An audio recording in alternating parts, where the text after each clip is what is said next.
हरे हरे, हरे राम राम राम हरे हरे। तो भगवान जो नारद मुनि है, नारद मुनि को आशीर्वाद मिलता है, और जो परम गुरु वैष्णव का आशीर्वाद मिलता है, जिसका परवर्ती जीवन में वो नारद मुनि के रूप में जन्म लेते हैं। और उनका पूरा कहानी बताते हैं। व्यासदेव को अपना शिष्य व्यासदेव के साथ वार्तालाप चलते रहते हैं 5 नंबर अध्याय में। 6 नंबर अध्याय में भी व्यासदेव को बताते हैं। व्यासदेव विभिन्न प्रकार का पुराण एवं वेद रचना करने के बावजूद भी वो मानसिक रूप से संतुष्ट नहीं थे। तो उसका मन का कष्ट का कारण भगवान जब नारद मुनि उनका गुरु से पूछते हैं, व्यासदेव को नारद मुनि बोलते हैं, आप भगवान का गुणगान ठीक से, महिमा गुणगान ठीक से नहीं कर पाए, इसलिए आपका मन के अंदर कष्ट है। आप भगवान का गुणगान को और ठीक ढंग से प्रस्तुत करने का प्रयास करें। यद्यपि व्यासदेव स्वयं भगवान का शक्तावेश अवतार थे, तथापि आ, गुरु परंपरा को अखुन्न दिखाते हुए नारद मुनि को आदेश प्रदान करते हैं और उनको सलाह देते हैं, उनको बुद्धि देते हैं कि आप इस प्रकार भगवान तब भगवतम का रचना होता है। 7 नंबर अध्याय में अश्वत्थामा जो द्रोणाचार्य का पुत्र है, उन्होंने द्रौपदी का 5 पुत्रों का वध कर देते हैं। शायद शयन काल में जब वो लोग रात को सो रहे थे, तब आके उनका हत्या कर देते हैं। देखे दुर्योधन को भेंट देते हैं, सोचते हैं दुर्योधन खूब होंगे, और ये सोच के उन्होंने हत्या कर दिया था कि पंचों पांडवों को हत्या कर दिया। यद्यपि बाद में पता चलता है कि दुर्योधन द्रौपदी का 5 पुत्रों को हत्या किए हैं। तो दुर्योधन अत्यंत तो दुखी होते हैं और उनको तिरस्कार करते हैं। द्रौपदी अत्यंत क्रुद्ध हो जाते हैं एवं अर्जुन भी अत्यंत क्रुद्ध हो जाते हैं एवं प्रतिज्ञा करते हैं कि द्रोण जो भीष्म इसका द्रोण पुत्र को हत्या हत्या करेंगे, आतताई को छोड़ेंगे नहीं। इस बात उनको पकड़ के लाने के बाद आ, उसको हत्या करने के पूर्व फिर द्रौपदी मना करते हैं, बोलते हैं नहीं, उनको हत्या नहीं करना चाहिए, और गुरु पुत्र है, ब्राह्मण पुत्र है, और उनका माँ अभी भी जीवित है। मैं माँ होने के नाते कारण मैं जानता हूँ अपना पुत्र खोने का कितना कष्ट है। सुतरां उनको अगर हत्या किया जाएगा तो उसका माँ भी अत्यंत दुखी होंगी। तो इस प्रकार मानसिकता रखते हुए द्रौपदी ने उनको हत्या करने से मना किया। भगवान भी बाद में अर्जुन को हत्या करने पर उत्साहित नहीं किए। तो उनको क्या किया जाता है, उनका मस्तक का मणि हटा दिया जाता है, उनको सर मुंडवा करा दिया जाता है, उनको पशु को भांति उनको कमर में रस्सी बांध के खींच के लेके आता है। तो एक ब्राह्मण गुरु के लिए या ब्राह्मण पुत्रों के लिए सबसे बड़ा महल से भी अधिक और 8 नंबर अध्याय में वही जब 7 नंबर अध्याय में हम देखते हैं अंत में छोड़ देते हैं द्रोण पुत्र को, लेकिन उनका कारकुच से वो रुकते नहीं है, पुनः वो ब्रह्मास्त्र चला देते हैं। ब्रह्मास्त्र द्वारा उत्तरा का गर्भ में परीक्षित महाराज जो परवर्ती रूप में परिचित हुए थे, तो परीक्षित जब गर्भ में थे, उत्तरा का गर्भ में थे, तब उनका हत्या करने के लिए ब्रह्मास्त्र चला देते हैं। यद्यपि भगवान पुनः उसको रक्षा करते हैं एवं कुंती देवी आके तुरंत इसके पास भगवान के पास प्रार्थना करते हैं।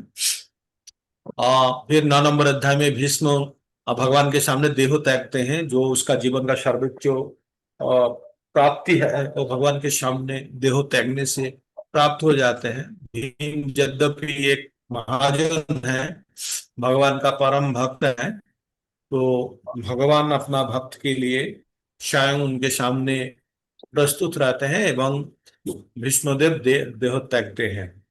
देन 10 नंबर में 10 नंबर में भगवान द्वारका जाने के लिए प्रस्तुत होते हैं, तो स्तुति पर्व चलते हैं। 11 नंबर में भगवान जब द्वारका पहुंच जाते हैं, उनको भव्य स्वागत किया जाता है।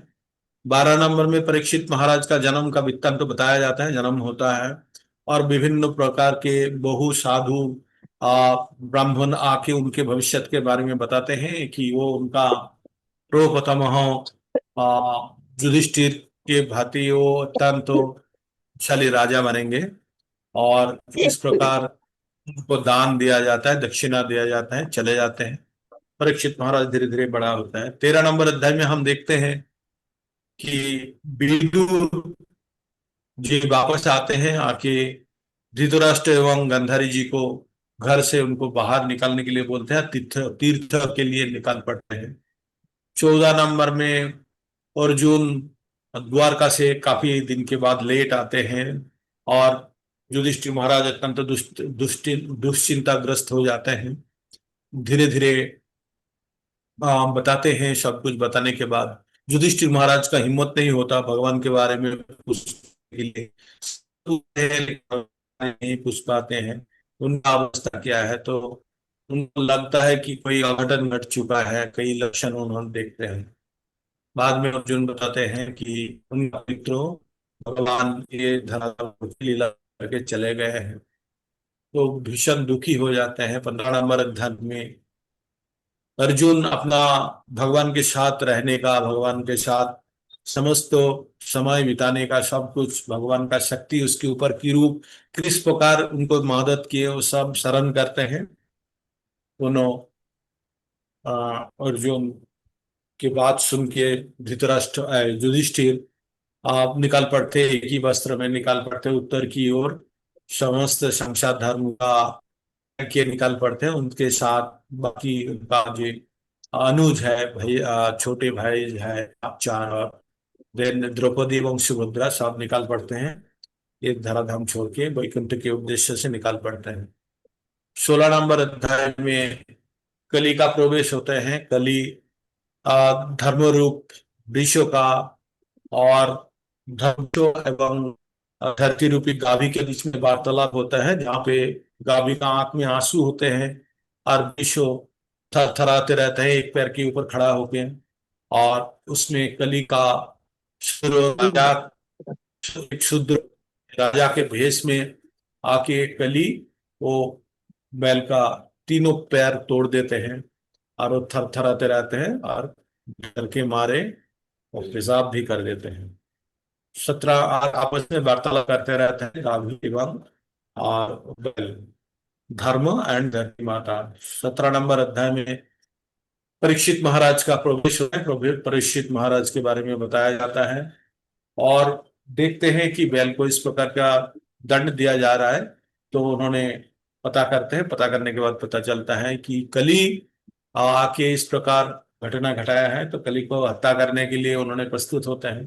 फिर कली चारा में पड़ जाते हैं एवं समर्पण करते हैं। चार जाएगा उन्होंने मांग लेते हैं, जहाँ पे वो रहने के लिए प्रस्तुत होते हैं। चार जाएगा होता है आ, मांसाहार जहाँ किया जाता है, जहाँ पे मद्यपान किया जाता है, जहाँ पे जुआ इत्यादि खेला जाता है, और जहाँ पे अवैध स्त्री संग या पुरुष संग किया जाता है। इस प्रकार चार जगह में कली रहने के लिए प्रस्तुत हो जाते हैं। और उसके साथ जो बाकी तीन और एक जगह वो मांग लेते हैं जहाँ पे शन रहता है।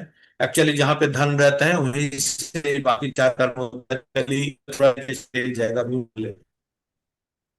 परीक्षित महाराज बैल का और तीनों टांगों को प्रतिष्ठा कर देते हैं, दे के उनको पीड़ा से मुक्त करते हैं, एवं वो अध्याय यहीं पे खत्म हो जाता है। 18 नंबर अध्याय का शुरू होता है, जहाँ पे अभी बताया जाएगा कि परीक्षित महाराज का तक्षक नाग से दंशन होने के कारण क्या होता है, इसके बारे में बताया जाएगा।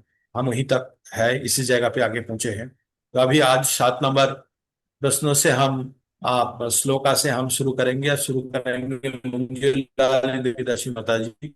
आप प्रथम कीजिए और यहाँ से चलते हैं। और किसी को कुछ अगर बोलना है तो बोल सकते हैं। हम लोग अभी शुरू करते हैं ये भगवत रीडिंग। मंजुला देवी दासी माता जी। हरे कृष्णा प्रभु जी, दंडवत प्रणाम। 7 की 8 पढ़ना है? आठवां पढ़ना है माता जी। हाँ, हरे कृष्णा। पढ़ना है ओम माता जी। 8 ना। ओम नमो भगवते वासुदेवाय। ओम नमो भगवते वासुदेवाय। ओम नमो भगवते वासुदेवाय। किमनु बालेषु बालेषु सूरेण कलिना धीरभिरुना अप्रमतः प्रमतेषु यो वृको निरीषु वर्तते।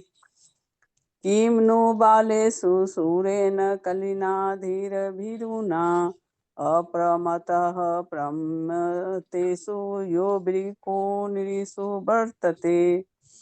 शब्दार्थ, अनुवाद एवं तात्पर्य शिल प्रभुपाद जी के द्वारा। शिल प्रभुपाद की जय। किम क्या, नु हो सकता है, बालेसु अल्पज्ञों में से, सूरेन शक्तिमान, कलिना कली द्वारा, धीर आत्म संयमी, भीरुना डरपोक के द्वारा, अप्रमत सतर्क, प्रमतेषु लापरवाहों में, यह जो वृक बाघ नृषु मनुष्यों में वर्तते विद्वान है। अनुवाद। महाराज परीक्षित ने विचार किया कि अल्पज्ञ मनुष्य कली को अत्यंत शक्तिशाली मान सकते हैं, किंतु जो आत्म संयमी है उन्हें किसी प्रकार का भय नहीं है। राजा बाघ के समान शक्तिमान थे और अल्पज्ञ चिंता रहित मनुष्य की देखभाल करते थे। तात्पर्य। जो श्री भगवान के भक्त नहीं है वे चिंता रहित तथा मंदबुद्धि होते हैं। जब तक कोई पूर्ण रूप से बुद्धिमान न हो वह भगवत भक्त नहीं हो सकता। जो भगवत भक्त नहीं है वे कली के कार्यों के शिकार बन जाते हैं। जब तक हम महाराज परीक्षित द्वारा अपनाई गई कार्य पद्धति को स्वीकार करने हेतु तैयार नहीं हो जाते तब तक समाज में श्रेष्ठतर परिस्थिति ला पाना संभव नहीं है। और यह कार्य पद्धति श्री भगवान की भक्तिमय सेवा का प्रचार करना। हरे कृष्णा प्रभु जी। हरि हरि बोल। हरे कृष्णा। सुंदर श्लोका है। श्लोका इंटरनल मीनिंग बहुत सुंदर है। यहाँ पे बताया जाता है कि कली धीर व्यक्ति धीर व्यक्ति के साथ अत्यंत भीरु मतलब वो डरपोक। कली कहाँ फंसता है? जो जो बाहरी किसी भी चीजों से वो विचलित नहीं होता है। और परीक्षित महाराज जैसे राजा जो व्याघ्र जैसे शक्ति संपन्न है वो बात को से अलग करके रखता है ना। तो ये जो उपमा है, उपमा क्या बता रहा है?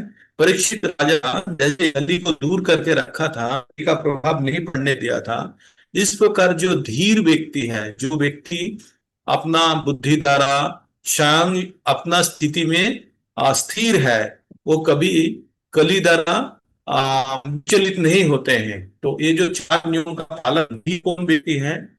जो ये चार नियमों का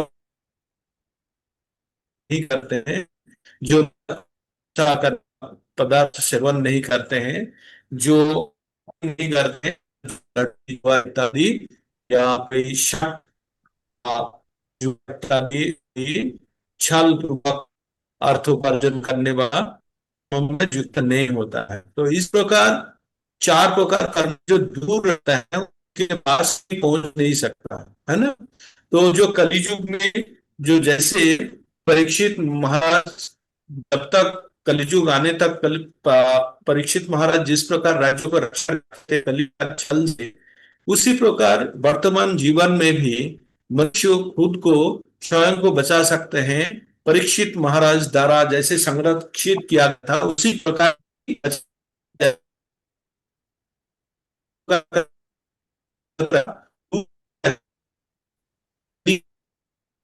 नेट जा रहा है प्रभु जी का। प्रभु जी ब्रेक कर रही है बहुत ज्यादा आवाज। हाँ, श्लोक 9 शुरू कर देंगे ना प्रभु जी का। गया नेट गया। आज प्रभु जी बोल लोग रहे पढ़ हैं लेंगे। आप लोग। हरे कृष्णा। हम डीके साहू प्रभु जी प्रभु जी, आवाज नहीं आ रही बिल्कुल भी। दिलीप मंडल प्रभु जी, या और वो है चतर चंद प्रभु चतर जी। हाँ, और इनमें साहिल से प्रभु जो जी, भी पढ़ना चाहते हैं वो शुरू कर दीजिए पढ़ना। 9वां वाला 9th। हाँ, मेरे पास पढ़ने के लिए पुस्तक बोलेंगे नहीं सब है। प्रभु जी। प्रभु जी जी जैसे रेडी रहिए, सुनिए ये जो प्रोग्राम बहुत अति सुंदर है। मैं आप लोगों से साझा चाह रहा था। आ गया आ गया आ गया आ गया। आ गया। बोलिए प्रभु जी, गए अब तो बिल्कुल ही गए।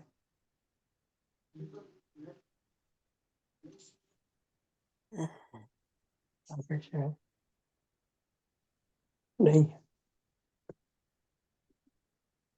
जब बोल देंगे इतने लोग पढ़ लेते हैं और क्या। अब सही आए। राम राम हरे हरे, ये क्रिया चलते रहेगा। आप लोगों को मैं परेशान करते ही रहूंगा। कली में क्या है, कली में कली द्वारा कली युग में डरने का कारण किसका है, क्यों हम लोग डरते हैं? क्योंकि दो ये चारों नियम नहीं पालते हैं है। लेकिन पालन करके खुद को संरक्षित करके रखे, जो स्वयं को बचा के रखे, उनको डर का कोई कारण नहीं है। और इस से उद्धार, भगवान का जो नाम है ना, हरि संकीर्तन का जो नाम है, वो यथेष्ट है हम लोगों को ये भव उद्धार करने। तो इसलिए तो सक्रिय का पवित्र नाम का जाप के ऊपर संपूर्ण विश्वास के साथ अगर चार नियम का कोई पालन करते हैं तो रंच मात्र भी उनको डरने का कोई कारण नहीं, कली कुछ भी नहीं कर सकते हैं। ये प्रभुपाद जी ने बार बार बताया है, एवं हम लोगों का कॉन्फिडेंस भी, हम लोगों का जो आ, डर है, जो कली के प्रति जो डर है, वो हम दूर कर सकते हैं। बरंग इसी दुनिया में, इस युग में एक सुविधा है कि किसी भी प्रकार का यज्ञ करने का जरूरत नहीं है, एक ही यज्ञ काफी है, वो है हरिनाम संकीर्तन यज्ञ। चैतन्य महाप्रभु बोले हैं যে पृथ्वीते আছে যত नगरादि ग्राम सर्वत्र प्रचार होइबे मोर नाम। तो उनका नाम हर जगह पे प्रचार होगा। और उनका नाम क्या है? हरेर नाम हरेर नाम हरेर नाम एव केवलम कली नास्तब्य नास्तब्य नास्तब्य गतिरन्यथा। तो ये कलियुग में हरेर नाम हरेर नाम ही अत्यंत गुरुत्वपूर्ण। ये छोड़कर कोई गति नहीं, गति नहीं, गति नहीं, मतलब बार बार 3 बार करके बताया गया है। तो हम लोग अगर अपना जो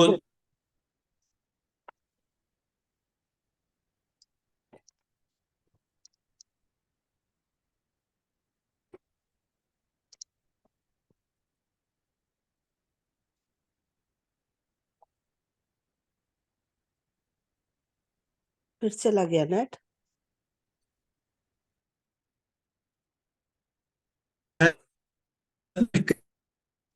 आज काम क्या के हो रहा है? करेंगे विरोध करने का प्रयत्न, लेकिन हम लोग जगह पे डांटे हुए हम छोड़ेंगे नहीं। कल ही जितना भी प्रयास करें हमको भगवान से दूर रखने के लिए, हम अपना जगह पे बहुत ही स्थिर है।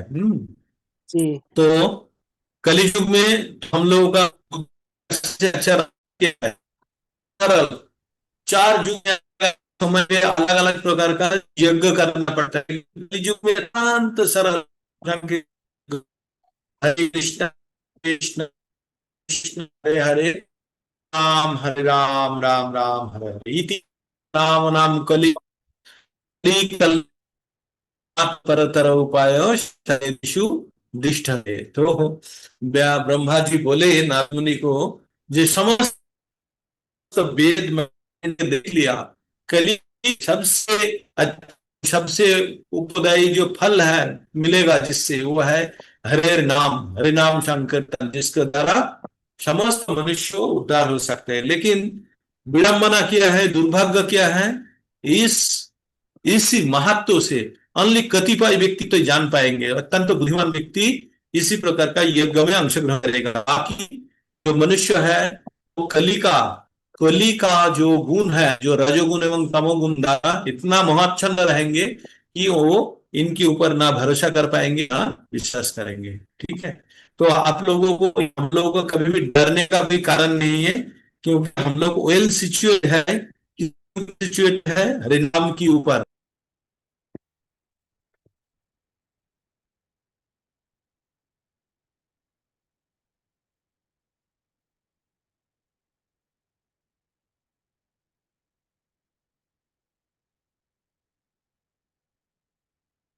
फिर चला गया नेट। हाँ, कुछ कुछ समझ में आ रहा है, जोड़ जोड़ के तो सही आ गया समझ में। आ गया। आज अच्छा बता रहे हैं प्रभु जी बहुत। हाँ, अच्छा तो बता और रहे आज हैं, नेट तो गड़बड़ा रहा। बीच बीच में कटा जा रहा है। फिर बता दें प्रभु जी जब नेट सही हो जाए, पर फिर ये तो है ना, याद नहीं रहता। ने- प्रभु जी इसका आप जब नेट सही वाले उसमें आ जाए, जब इधर आ जाए तब बता दीजिएगा, क्योंकि बहुत कम समझ में आ रहा है। बोलिए, कोई प्रभु जी न नंबर श्लोक का पठन करने के लिए प्रस्तुत है? हाँ प्रभु जी, सत्तर सिंह प्रभु पुस्तक जी। नहीं, पुस्तक नहीं है मेरे डीके पास। डीके साहब तांबू प्रभु जी। दर्शन नहीं हो रहा है, मैं यहाँ पे स्क्रीन में लगा देता हूँ। पढ़िए प्रभु जी यहाँ से। हरे कृष्णा। हाँ, हरे कृष्ण प्रभु जी, स्क्रीन में दिख नहीं रहा है, मेरे पास पुस्तक हाँ नहीं अभी है। आया नहीं प्रभु जी। आया नहीं अभी अभी तक screen में? दृष्टि गोचर नहीं हो रहा। अच्छा, दृष्टिगोचर नहीं हो रहा है, नेट का कारण हो रहा है। मैं शेयर एक कर पा मिनट, हूँ। सत्तर एनीवे, सिंह प्रभु। अभी जिसके पास सत्तर सिंह प्रभु के पास पुस्तकें हैं? प्रभु जी, सत्तर सिंह प्रभु जी। सत्तर सिंह प्रभु जी, दिलीप एक मोहनलाल मिनट देख प्रभु लेते जी। हैं और किसके पास पुस्तकें हैं। प्रभु जी ये और दिलीप मंडल चैतन्य के पास। प्रभु जी हरे कृष्णा। हरे कृष्ण प्रभु जी। बोलिए आगे प्रभु चल। प्रभु जी अभी अगला श्लोक के ले लूं, मैं कुल्ला कर रहा था, वो दवाई ली थी ना अभी। हरे कृष्णा प्रभु जी। ठीक है, 10 वाला पठन। हाँ बोलिए मत। चैतन्य चरितामृत में एक ये भी है ना, ब्रह्मांड भ्रमिते कोनो भाग्यवान जीव, गुरु कृष्ण प्रसाद पाए भक्ति लता बीज। तो है जी तो हम लोग जो है भटका हुआ जीव है, और पता नहीं किसका कृपा आ गया हम लोगों के पास। तो जी शायद भक्ति लता बीज हमारा अगल बगल में घूम रहे हैं, उसको पकड़ के 4 नियम वाला फेंसिंग से रख के उसमें जी हरिनाम रूपी अब खाद जनता देना से है तो जनता वो से। पेड़ बन जाएगा। जी हाँ, सबसे चरण है हरिनाम संकीर्तन द्वारा, और जी उनको घेर के रखा है कली से 4 नियम का चार नियम बंधन से, की 4 बाढ़ नियम लगा का के। जो बाढ़ बाढ़ से, हाँ 4 नियम का बाढ़ से उसको घेर जी के रखा है। सुरक्षित तो करना। वो से वो पेड़ एक दिन बड़ा हो जाएंगे एवं वो मुक्त हो जाएंगे एक कली के जी जन्म से, है ना। तो अभी दर्शन नहीं हो पा रहा है ना, मैंने जो शेयर किया दिखाई नहीं दे रहा है ना अभी तक। नहीं प्रभु जी, नौवा मैं पढ़ लूं क्या? कोई प्रभु जी तो पढ़ नहीं रहे। सत्तर सिंह पढ़िए, पढ़ेंगे, अच्छा पढ़। आप पढ़िए। वो 10वां सत्तर पढ़ेंगे सिंह ना। प्रभु जी 10 ठीक नंबर है, तो पढ़े। आप पढ़ लीजिए इसमें, टाइम वेस्ट हो हरे कृष्णा। ओम नमो भगवते वासुदेवाय। ओम नमो भगवते वासुदेवाय। ओम नमो भगवते वासुदेवाय। उपवर्णितम् एतद्वौ पुण्यं पारीक्षितं मया, वासुदेव कथोपेतम् आख्यानं यद् पृच्छत। उपवर्णितम् एतद्व पुण्यं पारीक्षितं मया, वासुदेव कथोपेतम् आख्यानं यद् पृच्छत। उपवर्णितम प्रायः हर बात का वर्णन हो चुका है। एतत् ये सब, वह तुमको पुण्यम पवित्र पारीक्षितम महाराज परीक्षित के विषय में, मया मेरे द्वारा वासुदेव भगवान श्री कृष्ण की कथा कथाएं, उपेतम के प्रसंग में आख्यानम कथन, यत जो अपृच्छत तुमने मुझसे पूछा। अनुवाद। हे मुनियों, जैसा आपने मुझसे पूछा था, अब मैंने पवित्र राजा परीक्षित के इतिहास से संबंधित भगवान श्री कृष्ण की कथाओं का लगभग सब बातें कह सुनाई हैं। तात्पर्य जगत गुरु कृष्ण कृपा मूर्ति अभय चरणार श्री ऐसी भक्ति वेदांत स्वामी श्री प्रभुपाद जी की जय। श्रीमद् भागवतम श्री भगवान के कार्यकलापों का इतिहास है और श्री भगवान के कार्यकलाप भगवत भक्तों को साथ लेकर ही संपन्न होते हैं। अतएव भक्तों का इतिहास भगवान श्री कृष्ण के कार्यकलापों के इतिहास से भिन्न नहीं है। भगवत भक्त श्री भगवान तथा उनके शुद्ध भक्तों के कार्यकलापों को एक सा ही समझता है, क्योंकि ये सभी दिव्य होते हैं। हरे कृष्णा प्रभु जी। हरे कृष्णा।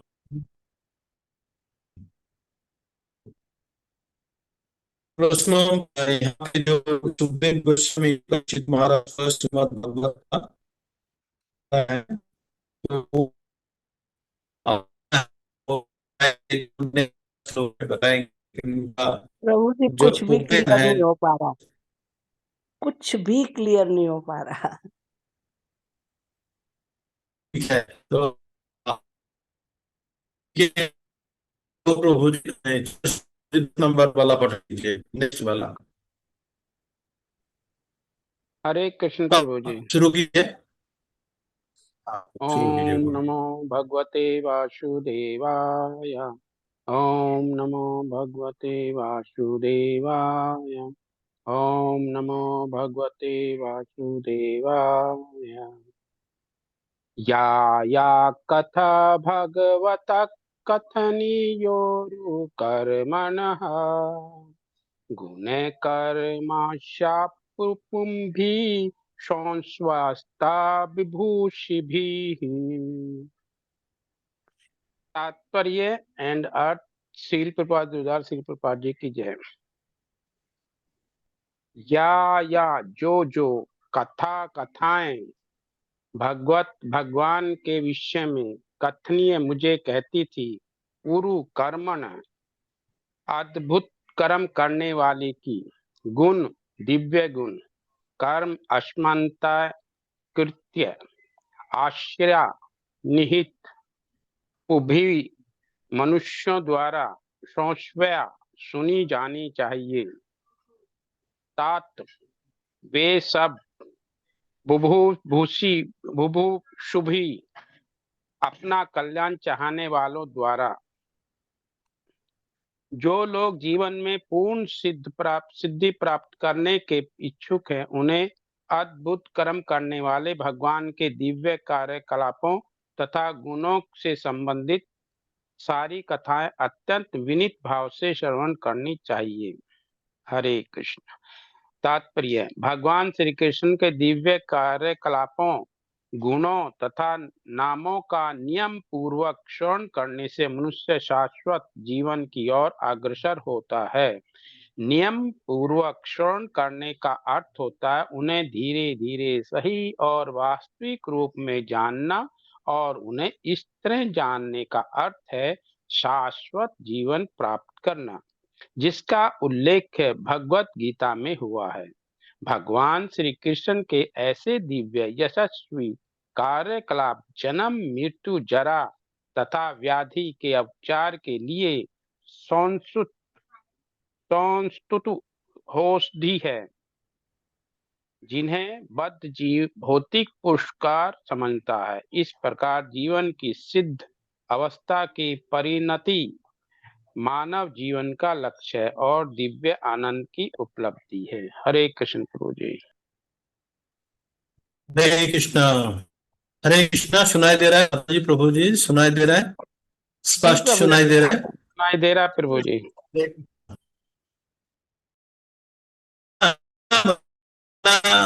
लोक का तात्पर्य है पूरा भागवतम का ज्ञान यहाँ पे विस्तार कर दिया, पूरा भागवतम का ज्ञान दे दिया। जीवन का लक्ष्य आनंद उपलब्ध है। समझते हैं हम लोगों को, जितना अपुलेंसेस होता है ना, हम लोगों को जितना हम पाते उपलब्धि होता है, हम क्या सोचते हैं? पुरस्कार दया की है भगवान ने, नहीं जो आनंद में रह रहे हैं, जो सुख में रह रहे हैं, वो सब क्या भगवान ने उनको कृपा की है। यद्यपि नहीं, यद्यपि नहीं, उनको भुला के रखे हैं। उनको ये मनुष्य जीवन का उनको सही दिशा में व्यवहार करने से रोक दिया गया है उनको।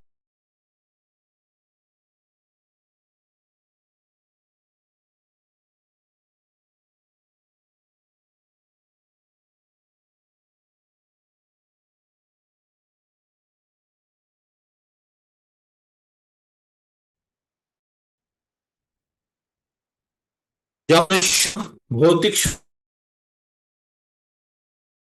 उनका बहुत बड़ा आशीर्वाद है उनके ऊपर, है ना, यही तो सोचता है ना मनुष्य।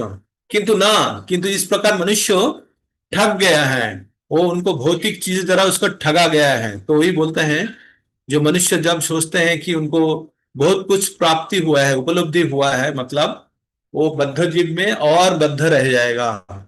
तो ये लाइन बहुत महत्वपूर्ण है, सुनिए। यहाँ से सुनते हैं, सुनाई दे रहा है ना।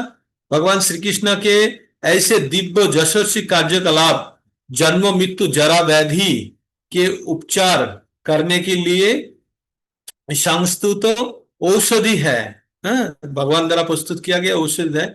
जिन्हें जिन्हें बद्ध जीव भौतिक पुरस्कार समझते हैं, उस प्रकार जीवन का सिद्ध अवस्था का परिणति मानव जीवन का लक्ष्य और दिव्य आनंद उपलब्धि करते हैं, है ना। तो हम लोगों का हरे कृष्णा, हरे कृष्णा। हाँ प्रभु जी सुनाई दे रहा है। मैं तो बार बार मेरे को टेस्ट करना पड़ रहा है, क्योंकि मुझे पता नहीं चल रहा है कि मैं आप लोगों के साथ कनेक्टेड हूं कि नहीं, इसलिए मैंने बार बार आप प्रभु जी लोगों अब तो क्लियर आ रहा था आपके तो। को। तो भगवान भगवान का दिव्य क्रियाकलाप गुण तथा नामों का नियम पूर्वक श्रवण करने से मनुष्य साक्षात जीवन की ओर अग्रसर होता है। तो भगवान क्या बोल रहा है, भगवान का दिव्य नाम का गुण तथा क्रियाकलाप हम लोग 4.9 में क्या सुना है, पढ़े हैं 4.9 भगवत गीता में।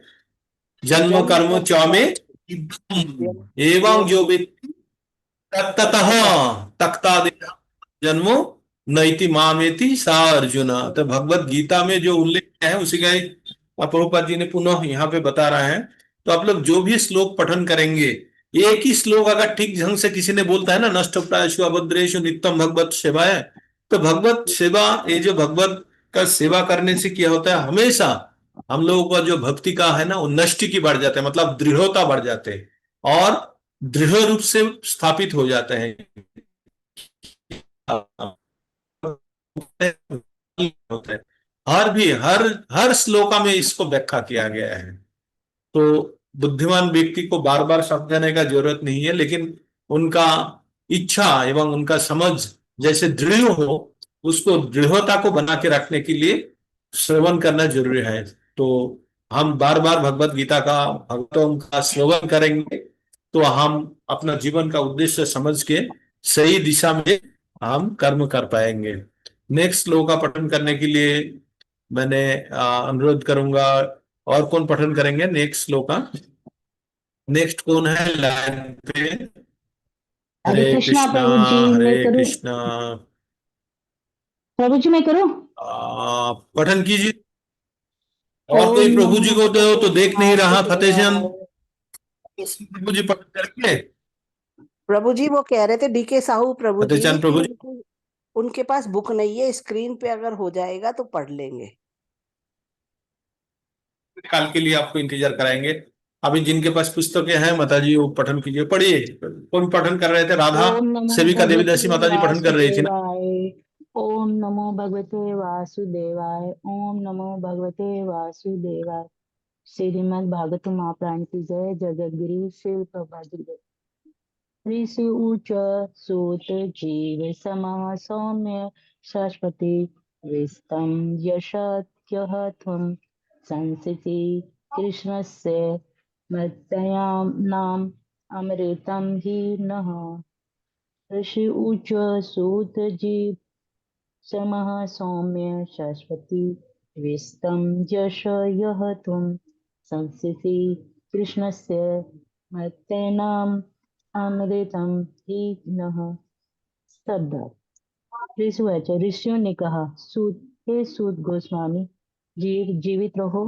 समः अनेक वर्षों तक सौम्य गंभीर शश्वती शाश्वत विशुद्धम विशेष रूप से यश में योहोत्तम, क्योंकि आप संस्कृति सुंदर ढंग से कहती हो।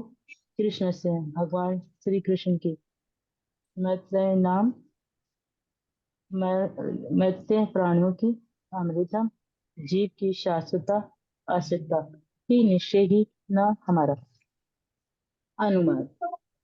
शेष मुनि ने कहा, हे सौम्य शील सूत गोस्वामी, आप दीर्घायु हो तथा शाश्वत यश प्राप्त करें, क्योंकि आप भगवान श्री कृष्ण के कार्यकल्पों के विषय में उत्तम ढंग से बता रहे हैं। हम जैसे नित्य प्राणियों के लिए यह अमृत के समान है। तात्पर्य जगत गुरु शील प्रवर्धक।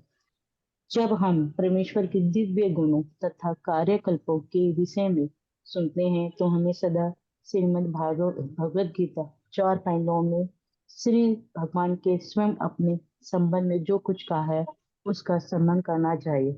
उनके सभी कार्य, यहाँ तक कि जब वे मानव समाज में कार्य करते हैं तब भी दिव्य ही होते हैं, क्योंकि वे सब श्री भगवान की आध्यात्मिक शक्ति द्वारा अभिप्रेरित होते हैं, जो उनकी भौतिक शक्ति से भिन्न है।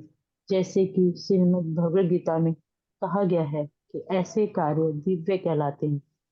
इसका अर्थ यह हुआ कि वे सामान्य जीवों की तरह भौतिक शक्ति के वश में रहकर कार्य नहीं करते हैं और जन्म नहीं लेते हैं। न ही उनका शरीर सामान्य जीवों के शरीर के समान भौतिक होता है, न ही परिवर्तनशील होता है। चाहे श्री भगवान से या किसी प्रमाणिक स्रोत से जो व्यक्ति इस तथ्य को समझ लेता है, वह वर्तमान शरीर को त्यागने के पश्चात पुण्य जन्म नहीं लेता। ऐसे प्रबुद्ध जीव को भगवत धाम में प्रवेश होने दिया जाता है, जहाँ वह श्री भगवान की दिव्य प्रेममयी सेवा में लग जाता है। अतएव जिस रूप में श्रीमद् भगवद गीता तथा श्री भागवतम में श्री भगवान के दिव्य कार्य कल्पों का वर्णन है, उनके विषय में हम जितना ही श्रवण करते हैं उतना ही हम उनकी दिव्य प्रगति के विषय में जान पाते हैं और उतना ही भगवत धाम के पद पर अग्रसर होते हैं। हरे कृष्णा। हरे कृष्ण माता जी। हाँ, बहुत सुंदर श्लोक है। हम लोग जब भी कोई आलोचना करते हैं और हमारा जो श्लोका को हमने रेफर किया है वो श्लोक अगर दोबारा आ जाता है ना, तो हम लोगों को लगता है ना कि यह प्रभुपाद का जो शिक्षा दे रहे हैं वो शिक्षा के साथ हम लोग अलाइंड है ना। इसके पहले हम लोग 4.9 का आलोचना कर रहे थे और वो 4.9 आ गया है ना। तो इससे क्या होता है कि जो प्रभुपाद जी ने जो शिक्षा दे रहा है वो शिक्षा लग रहा है थोड़ा थोड़ा हम लोगों के अंदर प्रवेश कर रहा है, क्योंकि हम लोगों का सोच छोटा सा भी हो लेकिन प्रभुपाद की शिक्षा की ओर अलाइंड है ना, उनके साथ सामंजस्यपूर्ण है, उनके साथ चल रहा है। तो ये जो श्लोक है इसमें सूतो गोस्वामी का महिमा करते हैं कौन? ऋषियों ने, जो सोनोगादी ऋषियों है, क्या बोलते हैं, सूतो गोस्वामी को बोलते हैं, आप अनेक वर्ष तक जिए तथा शाश्वत यश प्राप्त करें, क्योंकि आप भगवान श्री कृष्ण के कार्य के विषय में उत्तम ढंग से बता रहे हैं। हम जैसे मत पानीय के लिए तो अमृत का समान है। अमृत कथा का अर्थ क्या होता है? जो मृत नहीं होता है ना, अमृत अमृत तो वो होता है, अमृत होता है वही जो भगवान को परम ज्ञान को स्व कर लेते हैं, भगवान वो स्थिति को जान लेते हैं, वो अमृत हो जाते हैं। किस प्रकार बोला 4.9 में, जन्मो कर्मो दीपम तत्तहं पुनर्जन्म नैमामेति अर्जुन। वो अमृत तत्व प्राप्त कर लेते हैं, भगवान का दीपो ज्ञान, भगवान का जन्म भर्म का कर्म के बारे में पूरा जान के अमृत तत्व आ जाते हैं, जो उसको पुनराय दोबारा जन्म ग्रहण नहीं करना पड़ता है। तो जो ऋषि का कभी सोचते हैं इन लोग क्या प्राप्ति किया है, ये लोग क्यों इतना इस प्रकार ज्ञान प्रदान करने के लिए इतना क्यों व्यस्त रहते हैं, है ना। कभी सोची जो महाराज है या कोई परम वैष्णव जो बड़ी वैष्णव है, तो दर से मतलब नहीं, मनुष्य का कल्याण करने के पीछे है। ये महाराज पता का महाराज है, महाराज इतना शारीरिक रूप से इतना कठिन समस्या के अंदर से, तथापि उनको कोई फर्क नहीं पड़ता। हॉस्पिटल में एडमिट हो जाते तो हॉस्पिटल में ही नाम प्रचार करना शुरू कर देते हैं। बोला ये तो मेरे को मौका मिला हॉस्पिटल में आके, और माला जो कि नहीं, डॉक्टर को बोले ये ले लो माला, लो आप जपो। और तो ये है, ये अत्यंत उन्नत श्रेणी का भक्त है जो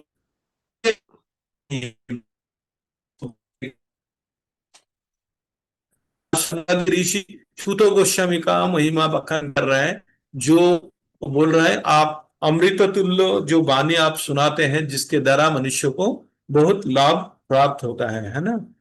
तो इस प्रकार इस पर जो मुनि ऋषि काफी तक जिए, बहुत दिन तक जिए और बहुत मनुष्य को उद्धार करे इस जन्म मृत्यु का चक्र से। नेक्स्ट पढ़ने के लिए कौन प्रस्तुत है? कामेश्वरी बांडमा माता जी का हैंड रेज देख रहा हूँ। माता जी पढ़िए 12 वाला। हरे कृष्ण प्रभु जी, दंडवत प्रणाम। धन्यवाद, प्रणाम माता जी। ओम नमो भगवते वासुदेवाय। ओम नमो भगवते वासुदेवाय। ओम नमो भगवते वासुदेवाय। कर्मण्यस्मिन्नाश्वासे धूमधूम्रात्मनां भवान् आपाययति गोविन्द पादपद्मासवं मधु। कर्मण्यस्मिन्नाश्वासे धूमधूम्रात्मनां भवान् आपाययति गोविन्द पादपद्मासवं मधु। कर्मण्यस्मिन्नाश्वासे धूमधूम्रात्मनां भवान् आपाययति गोविन्द पादपद्मासवं मधु। शब्दार्थ।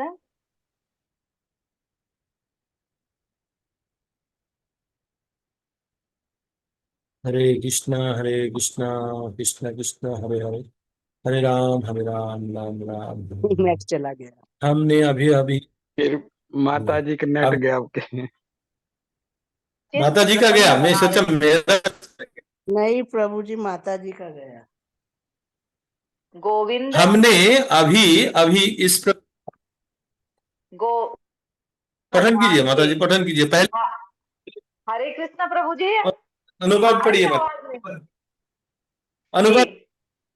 हाँ हाँ, जी आवाज जी आ रही है जी। लेकिन अनुवाद से पढ़िए। अनुवाद हमने अभी इस काम की तो बोले वहीं से पढ़िए। हम हमने अभी अभी इस सकाम कृत्य यज्ञ की अग्नि को संपन्न करना प्रारंभ किया है, और हमारे कार्य में अनेक अपूर्णताएं होने के कारण इसके फल की कोई निश्चितता नहीं है। हमारे शरीर धुएं से काले हो चुके हैं, लेकिन हम भगवान गोविंद के चरण कमलों के अमृत रूपी उस मधु से सचमुच तृप्त हैं, जैसे आप हम सबको वितरित कर रहे हैं। तात्पर्य श्रील जिसे प्रभुपाद जी द्वारा। श्रील प्रभुपाद जी की जय। नैमिषारण्य के मुनियों ने जो यज्ञाग्नि जलाई थी, वह निश्चय ही धुएं तथा संशयों से भरी थी, क्योंकि उसमें अनेक दोष थे। पहली कमी यह थी कि इस कलयुग में ऐसा यज्ञ कार्य संपन्न कराने वाले दक्ष ब्राह्मणों का नितांत अभाव है। ऐसे यज्ञों में यदि कोई दोष रह जाता है तो पूरा खेल बिगड़ जाता है और फल भी अनिश्चित रहता है। जैसा कि कृषि उद्यम में होता है। धान के खेत को जोतने से अच्छा फल तभी मिलता है जब अच्छी वर्षा हो, अन्यथा फल अनिश्चित है।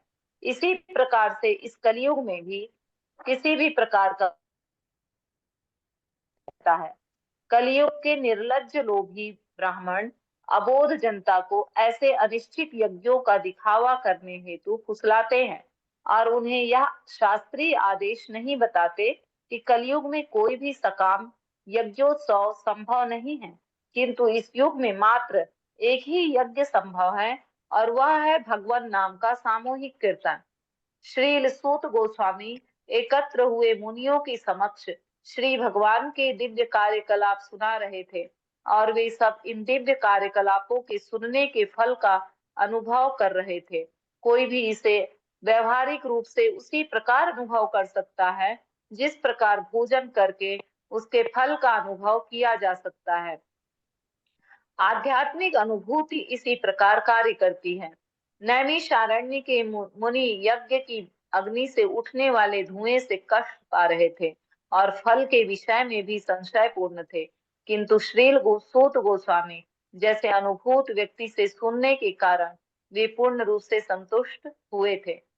ब्रह्म वैवर्त पुराण में श्री विष्णु शिव से कहते हैं कि कलयुग में मनुष्य विविध प्रकार की चिंताओं से घिरे होने के कारण सकाम कर्म तथा दार्शनिक चिंतन में व्यर्थ ही परिश्रम करेंगे, किंतु यदि वे भक्ति में सेवा में लगे तो परिणाम अधिक निश्चित होगा और शक्ति का भी क्षय नहीं होगा। दूसरे शब्दों में श्री भगवान की भक्ति में सेवा के बिना आध्यात्मिक साक्षात्कार के लिए या भौतिक लाभ के लिए जो कुछ भी किया जाएगा वह फलदायी नहीं हो सकता। हरे कृष्णा। ग्रंथराज श्रीमद् भागवतम की जय। श्री प्रभुपाद जी की जय। बहुत सुंदर तात्पर्य है। हरे तात्पर्य सुंदर व्याख्या प्रभुपाद जी का तात्पर्य एक बार पढ़ लेते हैं तो बाकी और इसको व्याख्या करने का कुछ बचता ही नहीं है। समस्त रूप से मतलब पूरा वास्तव रूप से जो भी होना चाहिए इसका व्याख्या से देके रखे हैं ना। तथापि हम लोग बार बार इसको इसलिए हम लोग व्याख्या करने का प्रयास करते हैं या उनको दोबारा पठन, जस्ट उसको दोबारा पठन करना है, व्याख्या करने का प्रस्तुत नहीं, प्रिपरेशन नहीं।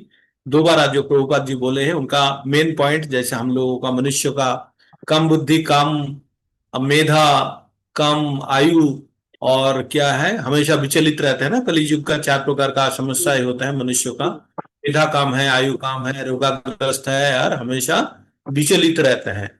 तो वही चीज यहाँ भी बताया गया है। तथापि कलियुग में एक सुविधा है कि भगवान का पवित्र नाम का जाप करके कोई भी इस अनिश्चयता भरी दुनिया से उद्धार हो सकते हैं।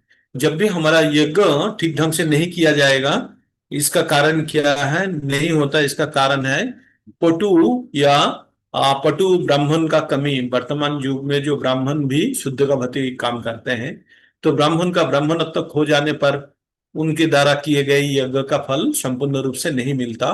तो वही चीज बताया गया है कि जो कोई भी अगर धुआं, जैसे मतलब जैसे यज्ञ कर रहे थे और उसका धुआं से बाकी मुनियों ऋषियों मतलब काला पड़ गए थे, उनके ऊपर धुआं का दाग हो गया था, तो ही बोल रहे थे, वो लोग अनिश्चित थे इसका फल मिलेगा कि नहीं। तो भोपाल जी बहुत जबरदस्त तरीके से बता रहे हैं कलियुग में कोई यज्ञ का जरूरत नहीं है, एक वो काफी है, वो है हरि नाम संकीर्तन यज्ञ। यही जिसके लिए धुआं में काला होने का कोई नहीं है, निरंतर भगवान का नाम में लगे रहना चाहिए। हरे कृष्णा कृष्ण कृष्ण हरे हरे, हरे राम राम राम हरे हरे। जब आप भगवतम या भगवत गीता पढ़ेंगे, प्रभुपाद जी का तात्पर्य पढ़ेंगे, तब जब भी संकीर्तन यज्ञ या हरिनाम का महत्व के बारे में बताया जाता है या किसी भी संदर्भ में अगर ये शब्द का, ये महामंत्र का स्थिति आ गया, तो प्रभुपाद जी आप देखिएगा कभी भी छोटा करके लिखा नहीं है कि हरिनाम संकीर्तन यज्ञ, नहीं लिखे हैं, संपूर्ण रूप से लिखे हैं। क्या लिखे हैं? हरे कृष्णा कृष्ण कृष्ण हरे हरे, हरे राम राम राम हरे हरे। क्यों? इसका व्याख्या है, प्रभुपाद जानते थे कलियुग का मनुष्य होगा ना अत्यंत अत्यंत मतलब जो आलसी है ना, आलसी होंगे। आप जितना छोटा करके पढ़ने का प्रयास करेंगे, है ना, तो हरिनाम संकीर्तन पूरा लिखेंगे तो वही हरिनाम तक ही बोलेंगे, पूरा नहीं बोलेंगे। तो इसलिए प्रभुपाद जी ने जहां भी मौका है वहां पे संपूर्ण श्लोक लिख के रखे हैं, महामंत्र लिख के रखे हैं कि मनुष्य पठन करने का नाम के समय भी उनको ये पठन करने का मौका मिलेगा, पूरा मंत्र भी उस टाइम भी उच्चारण करेंगे, है ना।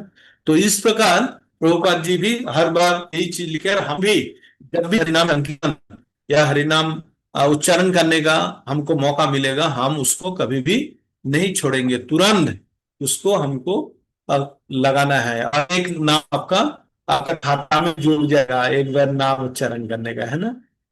तो अभी हम लोग नेक्स्ट श्लोका में पहुंच गए हैं, वहां पे नेक्स्ट श्लोका पढ़ेंगे, पठन करेंगे। 13 नंबर श्लोका आ गया है। तो 13 नंबर श्लोक का पठन करेंगे। कौन? कामेश्वरी वर्मा माता जी तो पठन कर चुकी है, कामेश्वरी वर्मा माता जी। अभी साध्वी भक्ति देवीदासी माता जी सीरियल में है, आप पठन कर सकते हैं माता जी। हरे कृष्णा प्रभु जी। तुलियाम लवे नापी न स्वर्ग नानु नापु नर्भवम भगवत संगी संगस्य मर्त्यानां किमुताशिता शिशा तुलयाम लवे नापी न स्वर्ग नापु नर्भवम भगवत संगस्य मर्त्यानां किमुताशिषा तुल्याम ये लवे नापी। भगवत संग संगस्य, दो है ये, भगवत हाँ, भगवत संग संग संगस्य। संगस्य। हाँ, हम्म। भगवत संग संगस्य। माता जी संग नहीं है, भगवत संगी संगस्य। संगी, हाँ संगी है, हाँ, भगवत संगी संगी तो संगस्य। बोल रही थी, भगवत संगी नहीं बोला मैंने। हाँ हाँ ठीक है, दोबारा बोलती हूँ। हाँ, संगी तुला, है। हाँ, तुला याम लवे नापी ना स्वर्ग नापुन नर भवम भगवत यह संगी संगस्य। तुल्याम लेवना निपी नापी, तुल्ययाम लेवे नापी, लवे ना नापी स्वर्ग है ना पुनर्भवम, मा- ना स्वर्ग हाँ प्रभु ना जी पुरम गलत भवम। बोल रहे हैं। प्रभु जी, न, तुलयाम लवे नापी है हाँ हाँ, ना। तुल्याम लवे नापी, ये बोल रहा हूँ, हाँ जी। तुल्यान लवे नापी, ना हाँ तो स्वर्गम ना हाँ तो पुनर्भवम, हाँ तो यही तो बोल रही हूँ मैं। ना पुनर्भवम। हाँ, नापुर पूरा यही तो बोला था मैंने, ना पुनर्भवम, पुनर्भवन। बोला था माता जी, हाँ ठीक हाँ, बोल। हाँ, ठीक बोला, आपका तो बोल रहा था, पहले नहीं बोला था। ठीक है, पढ़िए माता जी, ठीक है, दोबारा पढ़िए। श्लोक ही पढ़ूं या फिर शब्दार्थ पढ़ दूं? शब्दार्थ पढ़िए।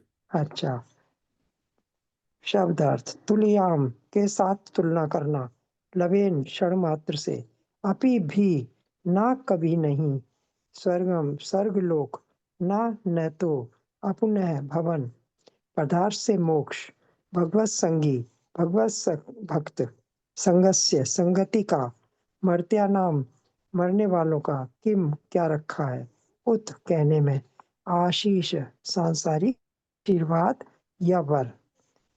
भावार्थ, भगवत भक्त के साथ क्षण भर की संगति के महत्व की तुलना ना तो स्वर्गलोक की प्राप्ति से ना भौतिक पदार्थ से मुक्ति से की जा सकती है, तो फिर भौतिक संपन्नता रूपी सांसारिक वरदानों के विषय में क्या कहा जाए जो मरणशील मनुष्यों के लिए है।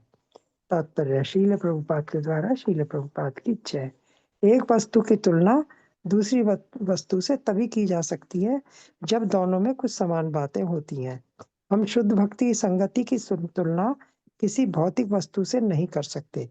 जो मनुष्य भौतिक सुख के आदि बन गए हैं, वे चंद्र, शुक्र तथा इंद्रलोक जैसे स्वर्गीय ग्रह की कामना करते हैं, और जो भौतिक दार्शनिक चिंतन में उन्नत होते हैं, वे भव बंधन से मोक्ष की कामना करते हैं। जब मनुष्य सभी प्रकार की भौतिक उन्नति से निराश हो उठता है, तो वह विपरीत प्रकार के मोक्ष की कामना करता है, जो अपुनर्भव या पुनर्जन्म न होना कहलाता है। किंतु श्री भगवान के शुद्ध भक्त स्वर्गलोक से में मिलने वाले सुख की कामना नहीं करते, ना ही वे भव बंधन से मोक्ष चाहते हैं। दूसरे शब्दों में, श्री भगवान के शुद्ध भक्तों की के लिए स्वर्गलोक में प्राप्य भौतिक सुख माया जाल के समान होता है, और चूंकि वे सुख दुख की भौतिक धारणाओं से पूर्व से मुक्त रहते हैं, अतएव वे यथार्थ रूप में भौतिक जगत से भी मुक्त होते हैं। इसका अर्थ यह हुआ कि भगवान के शुद्ध भक्त इस जगत तथा आध्यात्मिक जगत दोनों ही में दिव्य स्थिति में अर्थात श्री भगवान की सेवा में संलग्न रहते हैं। जिस प्रकार सरकारी सेवक सदा सेवक रहता है, चाहे वह घर में हो या ऑफिस में, किसी अन्य स्थान में, उसी प्रकार भक्त को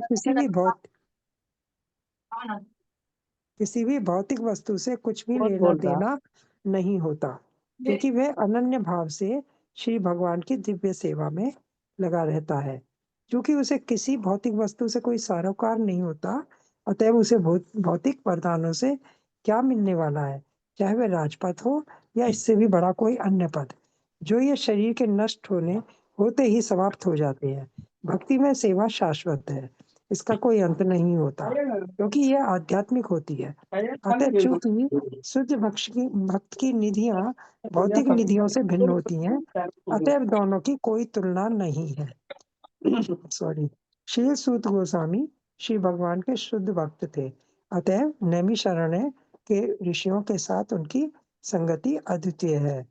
भौतिक जगत में निपट भौतिकवादी की संगति ग्रहित समझी जाती है। भौतिकवादी को योषित संगी कहा जाता है, क्योंकि उसकी आसक्ति भौतिक मायाजाल अर्थात स्त्रियों तथा अन्य साज सामग्री से होती है। ऐसी आसक्ति बांधने वाली है, क्योंकि इससे जीवन के वरदान तथा संपन्नता दोनों दूर चले जाते हैं। इसका बिल्कुल उलट है श्रीमद् भागवतम, संगी जो सदैव श्री भगवान के नाम, यश, गुण आदि की संगति में रहता है। ऐसी संगति सदैव वांछनीय है, पूजनीय है, प्रशंसनीय है और इसे जीवन का सर्वोच्च लक्ष्य माना जा सकता है। हरे कृष्णा। हरि बोल। हरे कृष्ण माता जी, बहुत सुंदर। इतना तात्पर्य, एक एक तात्पर्य सुनते हैं यार वही हो जाते हैं। किया सोच लेके, मतलब इतना परफेक्ट और कितना सोच रख के प्रभुपाद जी ने इसको प्रस्तुत किए हैं यार। हम लोग जैसे मनुष्यों को थोड़ा सा कमाल की भी बुद्धि। हमको टाइम नहीं है कि इसको एक बार इसको पढ़े। तो यहाँ पे जो शुद्ध भक्त के बारे में बताया जाता है, जो शुद्ध भक्त का संगति एक लव मात्र साधु संग सर्व सिद्धि है। क्या बोलते हैं चैतन्य चरितामृत पे हैं, साधु संग साधु संग साधु संग साधु संग साधु संग सर्वशास्त्र कहे, लव मात्र साधु संग लव सर्व मात्र सर्व सिद्धि है। तो इसका मतलब नहीं, साधु संग शास्त्र है। इतना गुरुत्व, हाँ इतना गुरुत्वपूर्ण है। अगर लव मतलब इतना फ्रैक्शन ऑफ टाइम में भी अगर कभी भी आपको संग करने का मौका मिल गया तो तुरंत क्या होता है, उसका फल मिल जाता है। जैसे नारद मुनि को मिला था साधु संग करने का फल, है ना। तो परवर्ती जीवन में नारद मुनि के रूप में प्रकट हुआ था। तो इस पर हमारा जीवन में भी कभी भी हम जब साधु व्यक्ति से संग कर लेते हैं, किसी भी कारण से संग हो जाता है, तो हमको उसका फल मिल जाता है। तभी जो माताजी थोड़ा देर पहले बोल रही थी ना, ब्रह्मांड भ्रमिते कोनो भगवान जीव, गुरु कृष्ण को प्रसाद पाई भक्ति लाता बीज। भक्ति लता तो बीज। ये जो हम लोगों का जो दया है ना, किसका दया कब हमारा ऊपर बरसन कर जाएगा और उसका फल स्वरूप भक्ति के लिए हम लोगों का इच्छा प्रकट होगा। मैं सच बता रहा हूँ, मैं भी सोचता था कि भगवत गीता पढ़ लेना चाहिए, पढ़ लेना चाहिए। मैं 2014-15 में बहुत ट्राई किया था। तो उस टाइम पे मैंने ऐप डाउनलोड करके रेगुलर सुनता था, लेकिन ऐप के द्वारा वो 1 नंबर चैप्टर को उद्धार ही नहीं कर पाता था। बस कब सुनते थे पता है, मॉर्निंग वॉक में 1 घंटा जाएंगे तो कान में हेडफोन लगा लेते थे और तेज वॉक करते थे, एक्सरसाइज करते थे, जैसे शरीर को ठीक रखना है और उसके साथ भगवत गीता थोड़ा सुन लेते हैं, क्या है उसमें। बहुत प्रयास किया, तब मैं लखनऊ में रहता था, तो बहुत प्रयास किया, लेकिन कोई फल मेरे को मिला नहीं। वो 1 नंबर चैप्टर से मैं उभर नहीं पा रहा था। तो उसके बाद में भी यूट्यूब द्वारा सुनने का प्रयास किया, नहीं सुनते थे लेकिन जैसे प्रवेश नहीं कर पाता था अंदर, और या मैं भी उसको जो सिस्टमेटिक मैनर में हम सुन नहीं पाते थे। बाद में पता नहीं गुरु कृष्ण किसका कृपा हुआ, थोड़ा सा पढ़ने को मेरे को इच्छा जागा, या सिस्टमेटिक मैनर में पढ़ते पढ़ते थोड़ा बहुत जो भी ज्ञान हमने अर्जन किए थे, उसके बाद अयोध्या के साथ कनेक्ट होने के बाद तो और भी सरल होने गया, उनका कृपा आया।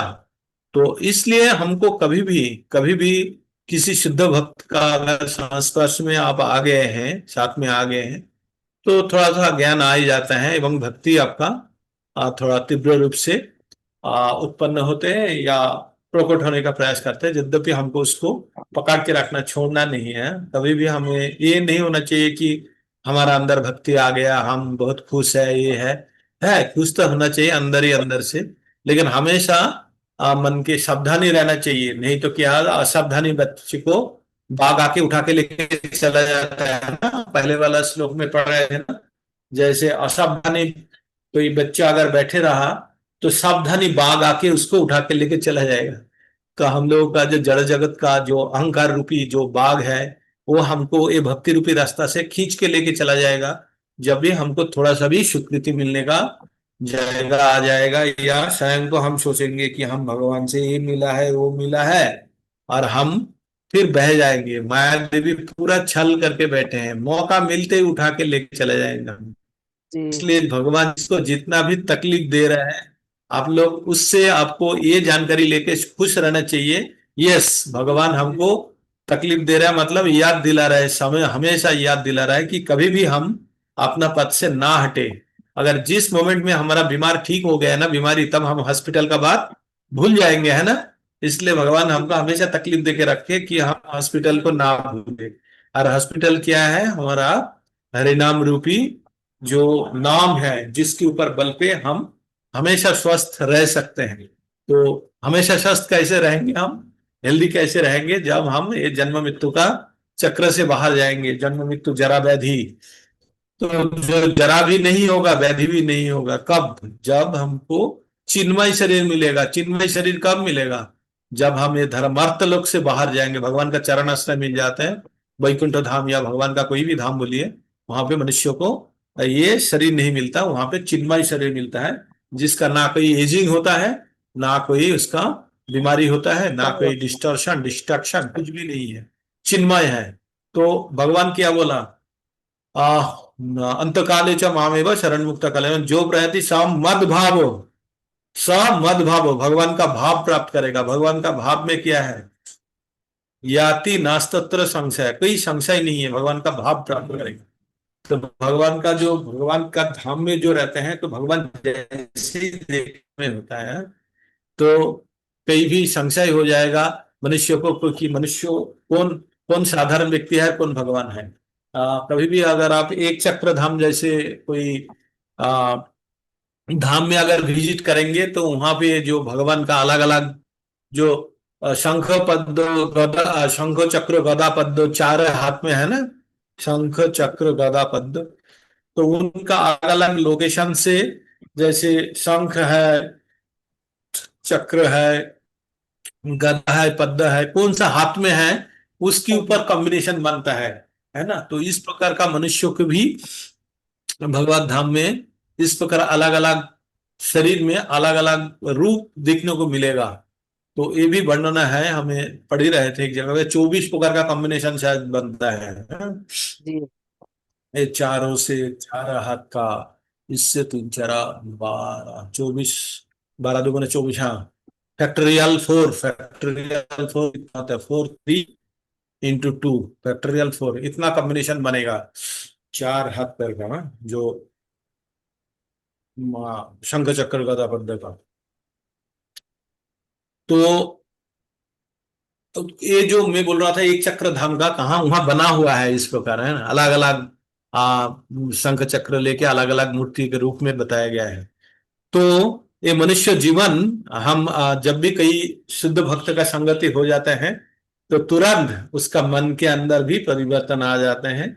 और ये उनके लिए ये जो, अब इसका पूर्ववर्ती श्लोक में नहीं पढ़ रहे थे, स्वर्ग लाभ करना या मोक्ष पाना भी अत्यंत तुच्छ हो जाता है, किसमें? भगवत भक्ति का आनंद से, है ना। तो हम लोग जो भगवत भक्ति का जो आनंद मिलता है, वो आनंद आपका मुक्त होना या और बाकी भौतिक सुख पाने से कई गुना ऊंचा है। इवन स्वर्ग का जो सुख है उससे भी काफी ऊपर है।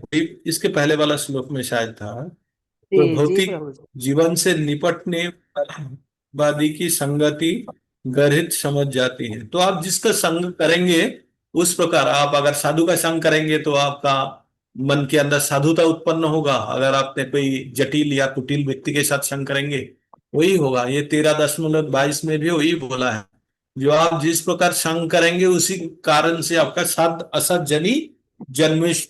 उस श्लोका में और थोड़ा सी जो है, पुरुष प्रकृति स्था ही भूंगते प्रकृति जान गुणान कारणं गुण संगस्यो, ये जगह के ऊपर अगर हमने एम्फसाइज करते हैं, जोर देते हैं, कारणं गुण संगस्यो, किसी भी गुण का आप संग करेंगे, तो गुण का फल स्वरूप आपको उच्च गति या हमको निम्न गति मिलेगा, है ना। तो हमको हमेशा सतर्क रहना है कि हमको चाहिए क्या और हम किसके साथ संग कर रहे हैं। जब भी आपको लगेगा कि जो आप जिसके साथ संग कर रहे हैं वो अभक्त है, आपको विचलित कर सकते हैं, तुरंत आपको उसका संग त्याग कर देना चाहिए। कोई जरूरत नहीं हमको प्रूव करने का कि हम बहुत बड़ा भक्त हैं, वो हमको परिवर्तन नहीं कर पाएगा, हम उनको परिवर्तन कर देंगे। इस प्रकार का सोच रखना तो अच्छा है, लेकिन थोड़ा सेल्फिश बन के वहां से हट लेना चाहिए, क्योंकि हमारा भक्ति उतना नष्ट की नहीं है, उतना दृढ़ नहीं है। हम उत्तम उत्तम श्रेणी का भक्त नहीं है, हम मध्यम या कनिष्ठ भक्त के श्रेणी में भी नहीं आ पाया, तो हमारा जो मन का स्थिति है उतना दृढ़ नहीं है। कोई अच्छा लॉजिक वाला व्यक्ति आके हमारा सामने बोले तो हम कभी भी बह जाएंगे उसका बातों में, है ना। तो हमको हमेशा साधु के साथ संग करना चाहिए, ना कि किसी को भी संग करके उनको सुधारने का प्रयास करना व्यर्थ साबित हो सकता है, या हमारा भी कभी कभी हानि पहुंचा सकते हैं। नेक्स्ट श्लोक का कौन पढ़ेंगे? शतरूपा देवी प्रभु दासा जी, माता जी, आपको प्रभु जी, करना सावधानी है। हटी दुर्घटना घटी। हटी, यस। हरे सावधानी कृष्णा हटी प्रभु तो जी, दंड प्रणाम। ये दुर्घटना घटी। 4 लाइनें वाला है, मतलब थोड़ा सा देख लीजिएगा। हाँ। जी जी गुरु जी, हरे कृष्णा प्रभु जी, दंडवत प्रणाम। को जी नाम धन्यवाद। तृप्येदरस्वित कथायां महत्तमैकान्तपरायणस्य नान्तं गुणानां गुणस्य जग्मुर् योगेश्वराये भवपाद्यमुख्या। को नाम तृप्येदरस्वित कथायां महत्तमैकान्तपरायणस्य नान्तं गुणानां गुणस्य जग्मुर् योगेश्वराये भवपाद्यमुख्या। शब्दार्थ अनुवाद तात्पर्य श्रील प्रभुपाद जी के द्वारा। श्रील प्रभुपाद जी की जय।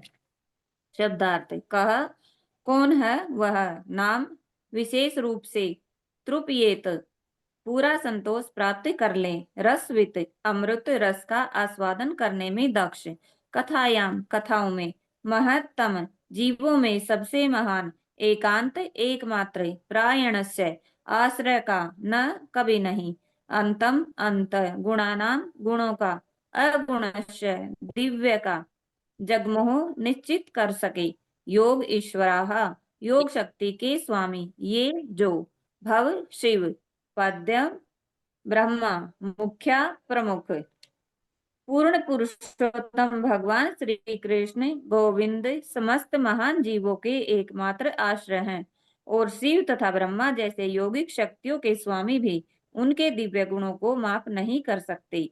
तो भला जो रसास्वादन में दक्ष हैं, वह क्या कभी उनकी कथाओं के श्रवण तथा पूर्ण रूपेण तृप्त हो सकता है?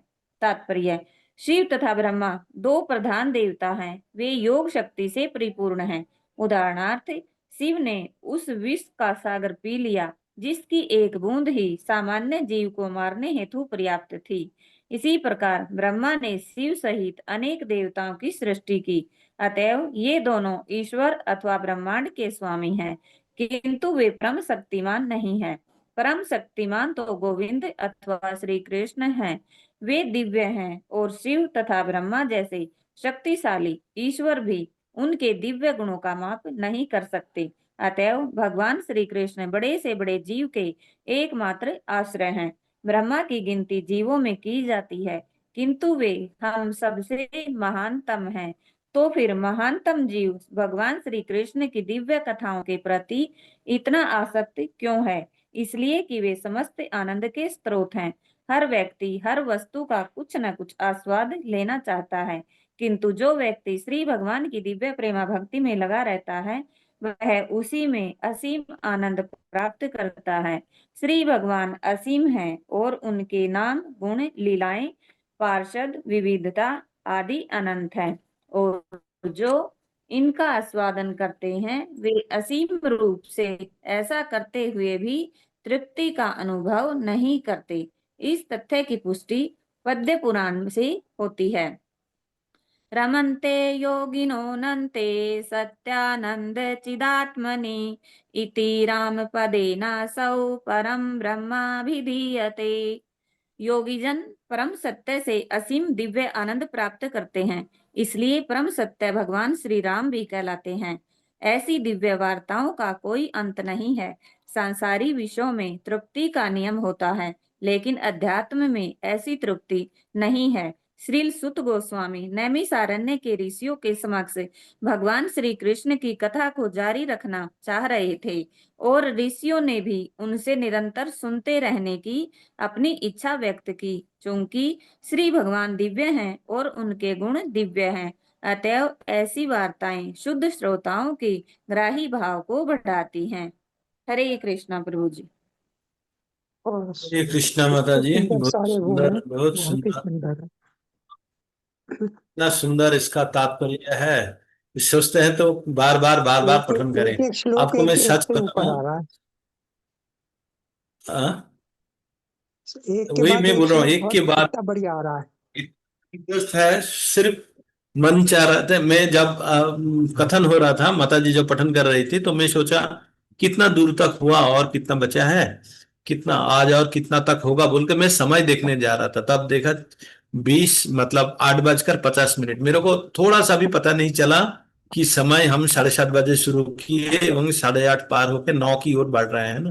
हम्म, तो भगवत जो श्रवण करने का, जब अच्छा श्रवण करने का मौका मिलते हैं या जिससे आपको आनंद आना शुरू हो जाते हैं, तत्क्षणात आपको समय का कोई आपका पाबंदी नहीं रहता है ना। तुरंत हम भूल जाते हैं कि हम किस समय के अंदर बंधे हुए हैं ना। तो मेरे को तो ये लगा, मेरे को तो लग रहा था कि और श्रवण करे, और श्रवण करे। आप लोग जब पठन करते हैं, मैं तो पूरा रस लेता हूं। मेरे को ये नहीं, मैं कभी नहीं सोचता इसको व्याख्या करना है मेरे को। मैं उनसे कितना सुन के मैं कितना आनंद ले सकता हूँ, मैं प्रयास करता हूँ। तो आप लोग सबको मैं बताऊंगा, आप लोग भी प्रयास कीजिए, जब भी कोई भी पठन करें, उनका एक एक शब्द का अर्थ या किस प्रकार बोल रहा है, उस मनुष्यों के प्रति आप शुद्धता की ओर मत जाइए। जो वाणी बोल रहे हैं, हम लोग जब बोलते हैं या पठन करते हैं, हम लोग अपना अपना ढंग से हम पठन नहीं कर रहे हैं। हम तो प्रभुपाद का वाणी मतलब अत्यंत शुद्ध भक्त का जो अभिज्ञता है, एक्सपीरियंस है, उपलब्धि है, वो हम पठन कर रहे हैं। तो मतलब जो भी पठन करते हैं वो व्यक्ति के ऊपर बिना ध्यान केंद्रित करते हुए हमको ये सोचना है कि आप प्रभुपाद जी से सीधा इंटरेक्ट कर रहे हैं। ये जब हमारा अंदर ये उपलब्धि आएगा, तब हम सही ढंग से उसका रस आस्वादन कर पाएंगे, क्योंकि हमको सोर्स के बारे में कोई शंका नहीं रहेगा, है ना। जब भी आप किसी से कोई भी भगवत भक्ति का बात करते हैं, पहले वो जो व्यक्ति है वो पहले सोचता है कौन बोल रहा है ना। पहले तो ये सोचता है ना कौन बोल रहा है। लेकिन जब हमको पाइप का ज्यादा कुछ महत्व नहीं है, आपको पानी कहाँ से आ रहा है और कहाँ पहुंच रहा है वो देखना है। सोर्स एंड डेस्टिनेशन, पाइप तो जरिया निमित्त मात्र है ना वो। तो हम लोग अगर पाइप की भांति काम करें, तो जो प्रभुपाद जी, पांव रूपी प्रभुपाद जो हमको ज्ञान दे रहा है, हम तो खुद भी उसको चखेंगे और दूसरा तक भी पहुंचाने का हम प्रयास करेंगे, है ना। तो इस प्रकार भगवत ज्ञान हम हमेशा भक्त के संग लेने का प्रयास करेंगे। तो आपको समय का पाबंद भी नहीं, मतलब समय का ज्ञान भी नहीं रहेगा कि कितना समय हुआ और अभी क्या होना चाहिए, है ना। तो ये है जो आप संपूर्ण रूप से जब डूब जाते हैं किसी भक्ति या श्रवण के अंदर, कोई इंटरेस्टिंग चीजों के अंदर, जब आप तब आपके समय का पता नहीं लगता। तो हमें भी लगता है, हमें लगता है सभी प्रकार जितना भी भक्त कनेक्टेड है, आप लोगों को सबको लगता नहीं कि समय आज बहुत जल्दी चला मेरे गया। को लगा अरे सतरूपा यार माता और जी थोड़ा पढ़ रही तो मैं प्रभु सोची जी, हमने पढ़ती तो जाए, ध्यान बस ही नहीं पढ़ती दिया जाए। कि 8:51 हो गया। सतरूपा आ, माता जी पढ़ रही थी ना, तो ये लग रहा था मेरे को तो कि पढ़ती जाए, हम बैठे हुए हैं बिल्कुल, आज तो सुनते रहेंगे, बिल्कुल ऐसा लग रहा है। एकदम मेरे को भी इस प्रकार ही लग रहा था माता जी। यद्यपि मैंने घड़ी जब देखा तब देखा 8:50 हो गया। तो ये है भगवत का शक्ति, ये है भगवत ज्ञान का शक्ति।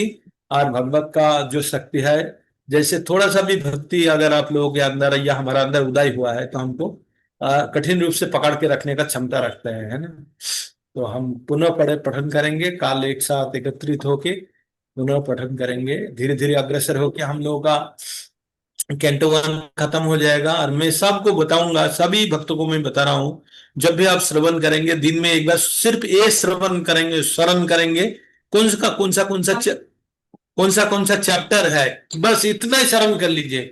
19 चैप्टर को क्या क्या है, पहला चैप्टर में क्या है, दूसरा चैप्टर जो हम बात कर रहे थे, इस प्रकार का एक बार श्रवण कर लीजिए, पूरा कैंटो आपका शरण के अंदर रह जाएगा, है ना। इस प्रकार से हम इसको श्रवण करेंगे एवं शरण करने का प्रयास करेंगे, और जब भी आपको शरण आएगा तब आप आनंद लेना भी शुरू कर देंगे इसके अंदर, है ना। हरे कृष्णा कृष्ण कृष्ण हरे हरे, हरे कृष्णा हरे प्रभु जी। राम हरे राम हरे राम हरे राम हरे राम राम कृष्णा प्रभु जी, एक हरे चीज हरे बोलनी थी। नाम हरे सबसे कार्तिक हरे पूर्णिमा कृष्णा। पंचक और हरे कार्तिक कृष्णा पूर्णिमा। प्रभु जी, दंडवत प्रणाम। प्रभु जी हरे कृष्णा। हरे कृष्णा प्रभु जी। हरे हरे कृष्णा प्रभु जी। हरे कृष्णा कृष्ण। सभी को हरे कृष्णा। बोल रही थी, बोले प्रभु हरे। जी हरे कृष्णा नाम प्रभु जी। हाँ, प्रभु जी, बोले जो माता। आपने बताया, अभी आपने बताया था ना पिछले श्लोक में कि भक्तों की संगति से भक्त, मतलब जो भक्ति में आते हैं उन पे बहुत असर पड़ता है। तो उसके लिए ही एक संस्कृत में कोटेशन है, सत्संगति कथाए किम न करोति पुंसाम, कि साधुओं की जो संगति होती है वो मनुष्य का क्या क्या नहीं कर देती, यानी कि उनकी विचारधारा को और उनके सब हाव भाव को सबको परिवर्तित कर देती है। एकदम सही बोले माता जी, एकदम सही बोले, एकदम सही बोले। तो आप लोगों का संग पाके भी मेरे को लगता है कि मेरा भी थोड़ा सा भक्ति में जितना भी छोटा मोटा फंसा हुआ है, तो आपसे भी कभी मेरे को, प्रभु जी, जब भी भक्तों का आपके हम संग से हम लोगों का हो रहा है। रिकॉर्डिंग बंद करते हैं तो